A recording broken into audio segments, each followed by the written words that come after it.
All right, everybody. So, today's notes are going to be a continuation of SOHCAHTOA, which we learned way back on Thursday, but with an added twist. So, this still says Unit 7, Lesson 3 or Day 3, but you could think of this as Part 2. And what we're going to look at today is how to find angle measures. It's the same thing. It's still SOHCAHTOA. The only difference is you press a button on a calculator, or as I'm going to show you today, because we're using an online calculator, you still press a button, but it's a little easier actually. So first of all, it says all the problems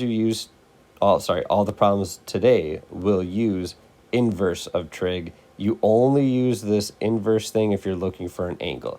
So today is all about finding angles. So first of all, let's just look at this problem right here. It says label the sides as opposite, adjacent, and hypotenuse if your angle A is the reference angle. So if we started at A, what we learned a few days back, 24 would be opposite. All right, it's kind of across the triangle. You learned that 25, the slanty guy across from 90, is always hypotenuse. And then by default, whatever's left over is adjacent. So we've labeled those three. Now, number 2 here says set up a trig equation, and then it says solve for the reference angle. So here's what they're basically saying. Pick a trig ratio, sine, cos, or tan. So if you remember, SOHCAHTOA,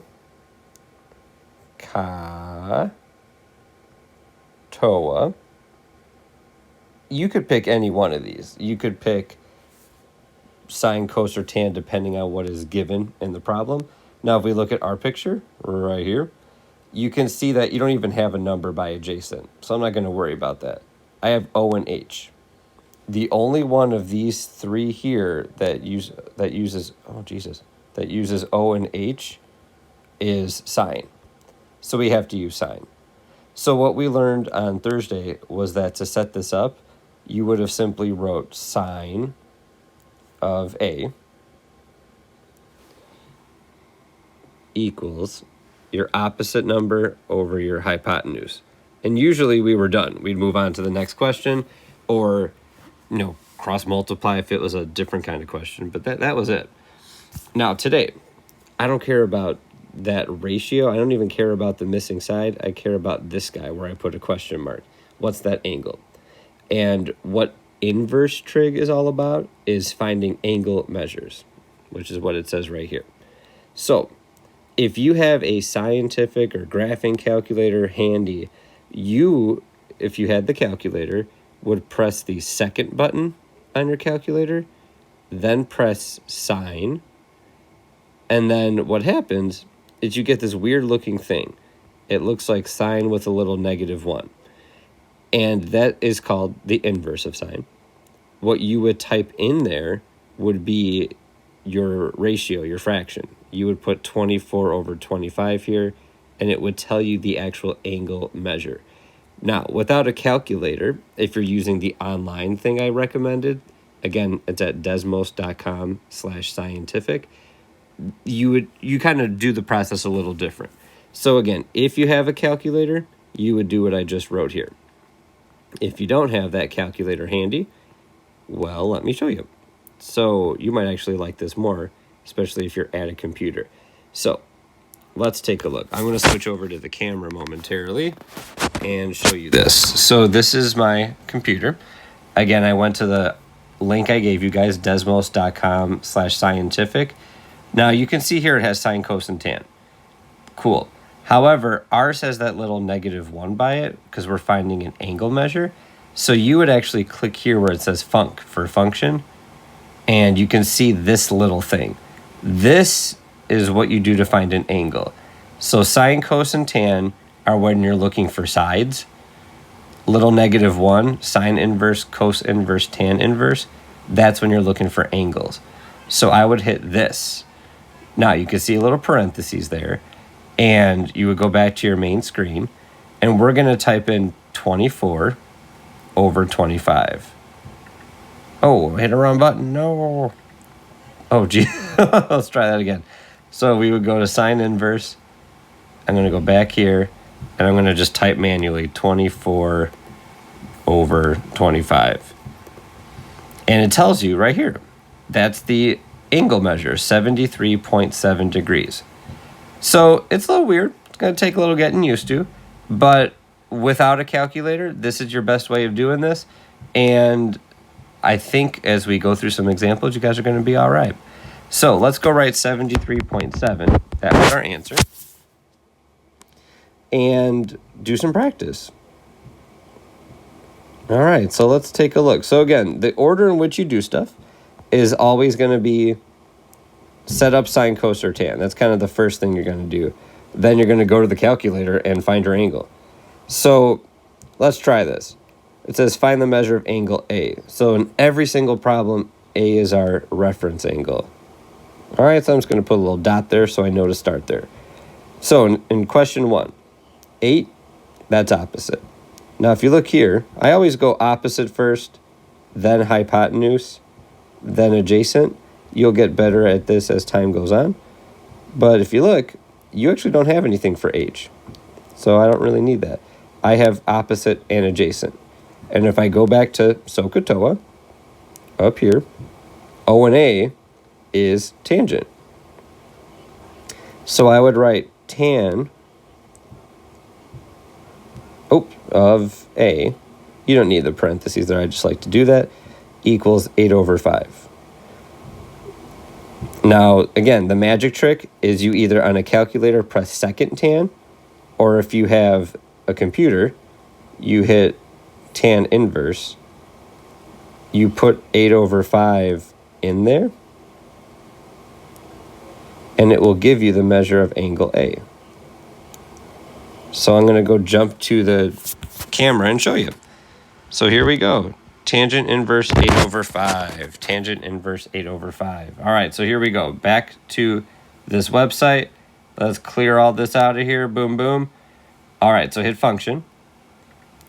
Hit tangent inverse. And we had 8 divided by 5. So I'm just going to type 8 divided by 5. And there you go. It's about 58 degrees. Woo-woo! So I know A is 58 degrees. It said round to the nearest degree, so we would have certainly rounded that to 58. Now, that's it.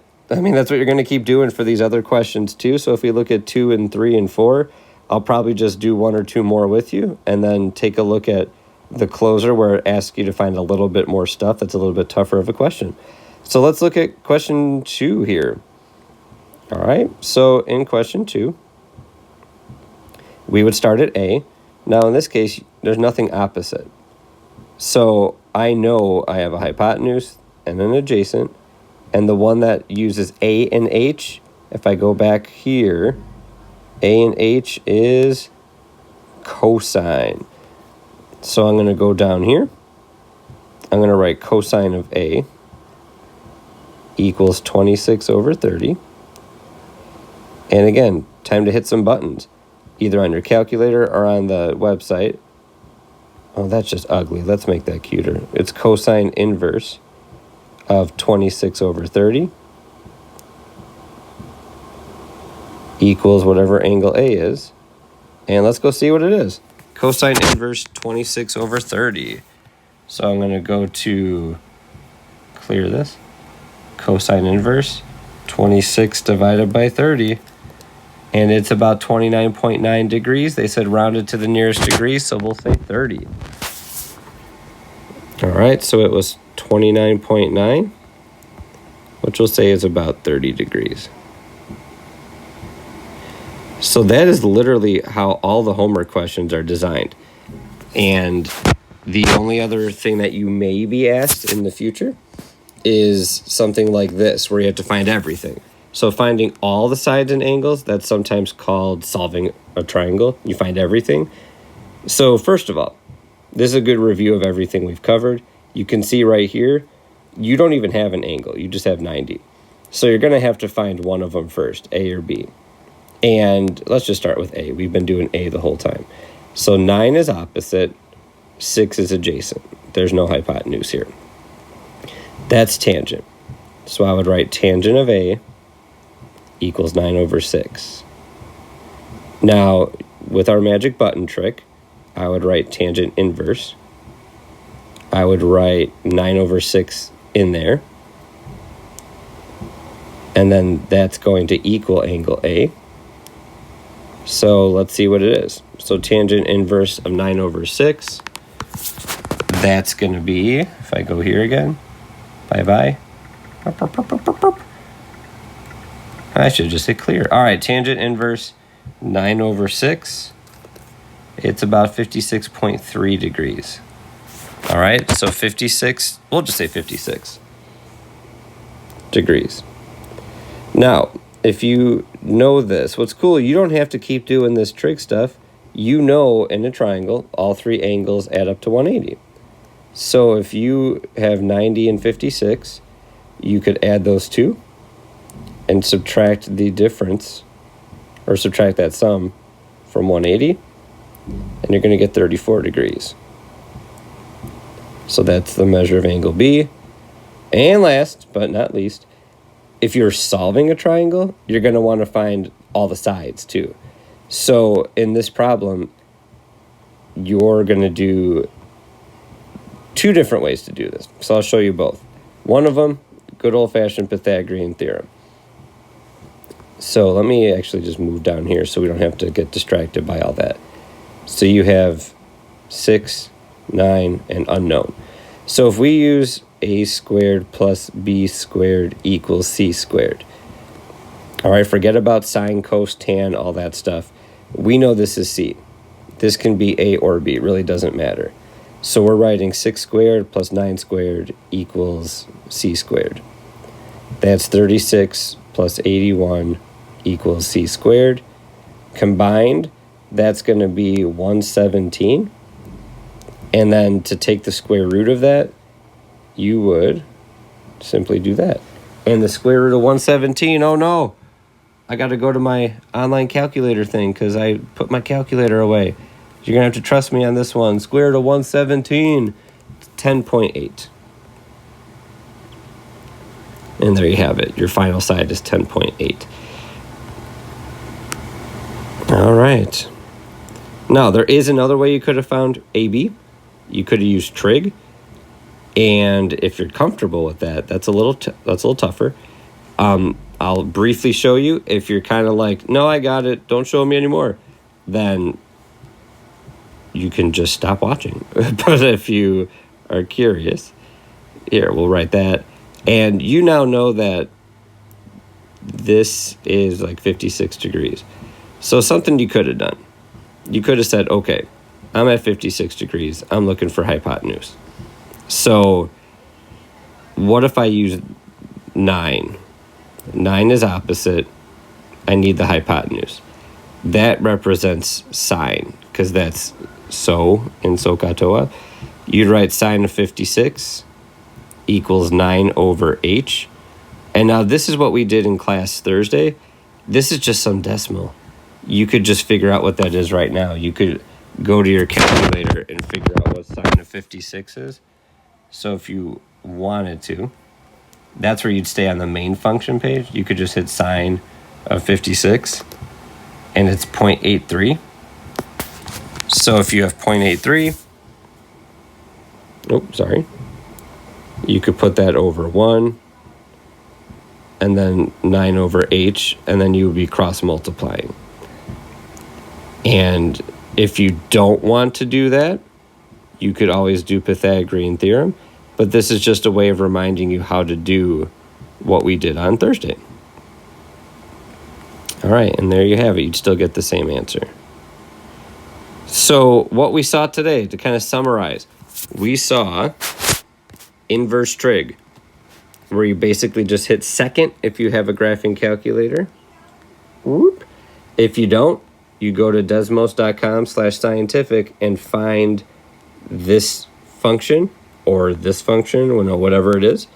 Type in your ratio and get your angle measure. So the homework is exclusively these questions, but I did show you one here just to remind you about Pythagorean theorem. That's on the left with Roman numeral 1. And Thursday stuff, if you haven't finished your homework, that's Roman numeral 2. So I'll be around to answer any questions you may encounter. I hope this helps you, and stay safe out there. We'll talk to you soon.